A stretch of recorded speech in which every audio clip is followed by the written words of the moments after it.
Bonjour et bienvenue sur ma chaîne Savoir et Influence. Alors comme son nom l'indique, il est important de savoir d'où l'on vient pour savoir où l'on va, n'est-ce pas?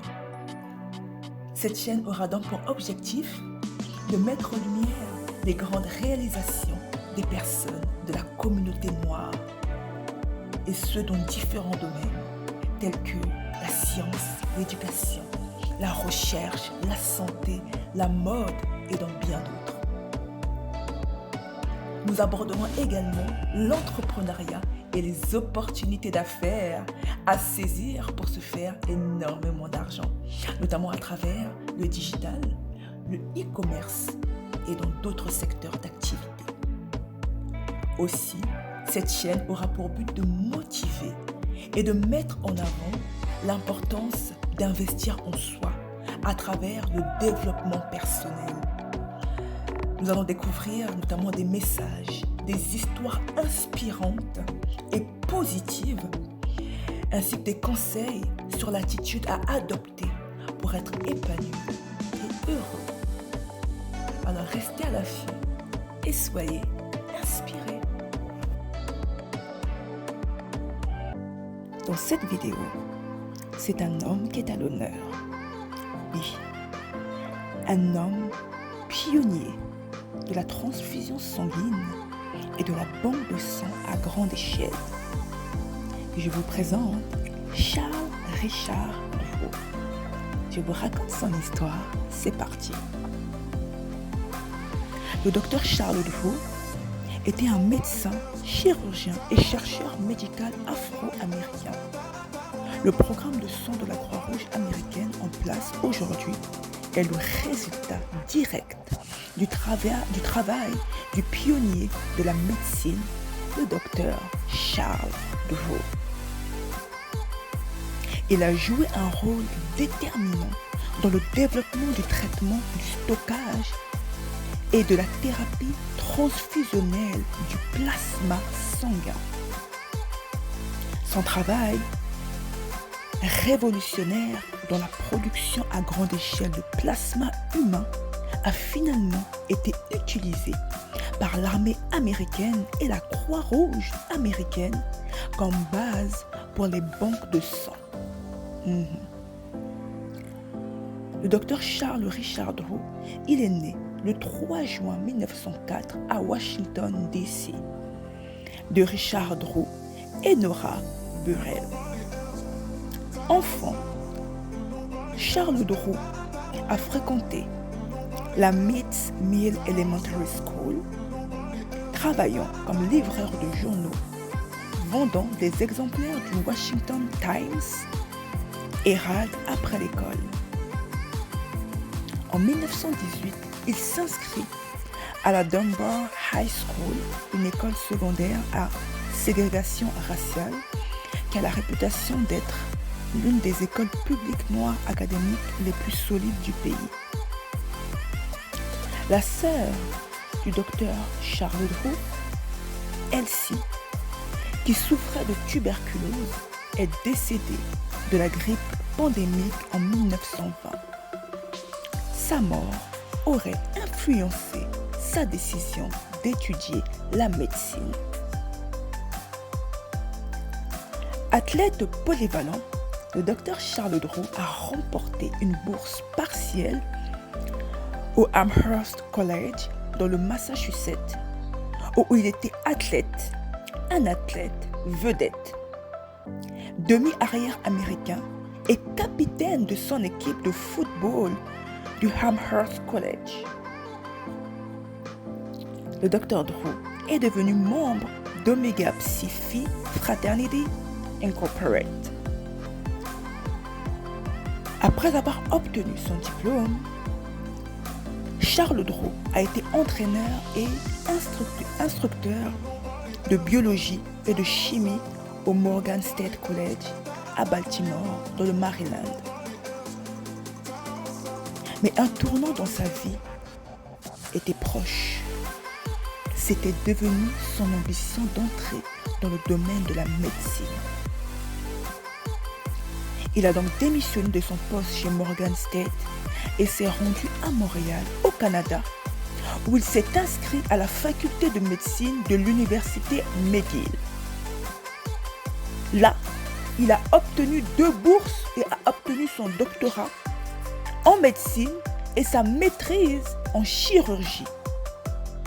Le docteur Drew a commencé des études de 3e cycle et a obtenu son doctorat en sciences en chirurgie à l'Université de Columbia.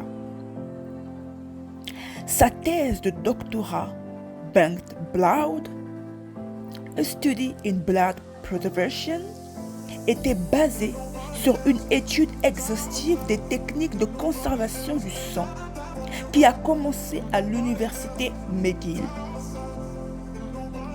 C'est alors qu'il était engagé dans des recherches à l'hôpital presbytérien de Columbia que son destin ultime au service de l'humanité a été façonné.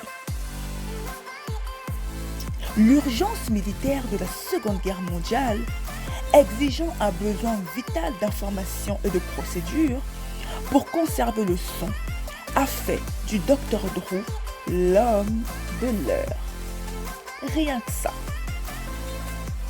Alors que la scène de guerre européenne devenait plus violente et que le besoin de plasma sanguin s'intensifiait, le docteur Drew a été sélectionné pour devenir directeur médical à plein temps du projet Blood for Britain. C'est en février 1941 qu'il est nommé directeur de la première banque de sang de la Croix-Rouge américaine, chargé du sang destiné à l'armée et à la marine américaine. Le docteur Drew a démissionné de son poste à la banque de sang de la Croix-Rouge américaine après que le département de la guerre a envoyé une directive stipulant que le sang prélevé sur des donneurs blancs ne doit pas être mélangé avec celui de donneurs noirs. Cette question a suscité une vaste controverse, comme vous pouvez l'imaginer. En 1943, le docteur Charles Drew a été choisi comme le premier chirurgien noir à servir comme examinateur à l'American Board of Surgery.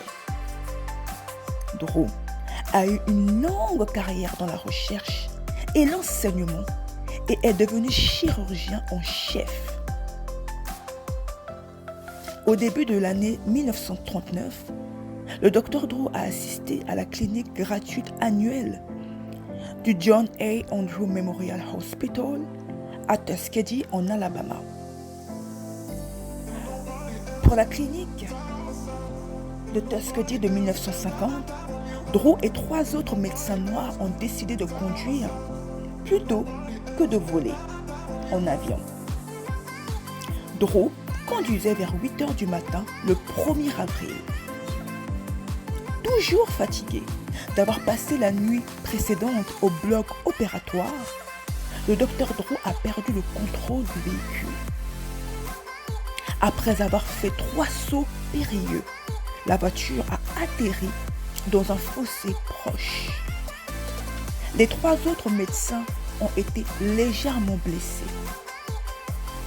Cependant, le docteur Drew a été pris au piège, avec des blessures graves. Son pied s'était coincé sous la pédale de frein. Au moment où les techniciens d'urgence l'ont trouvé, le docteur Drew était en état de choc et à peine vivant en raison de graves blessures à la jambe. Il a été emmené à l'hôpital général d'Alamance à Burlington, en Caroline du Nord. Malheureusement, il était déclaré mort une demi-heure seulement après avoir reçu des soins médicaux pour la première fois. Contrairement à la légende urbaine, le docteur Drew a été bien soigné par l'hôpital. Les funérailles du Dr Drew ont eu lieu le 5 avril 1950 à la 910th Street Baptist Church à Washington, D.C. Bravo et merci, Dr Charles Richard Drew.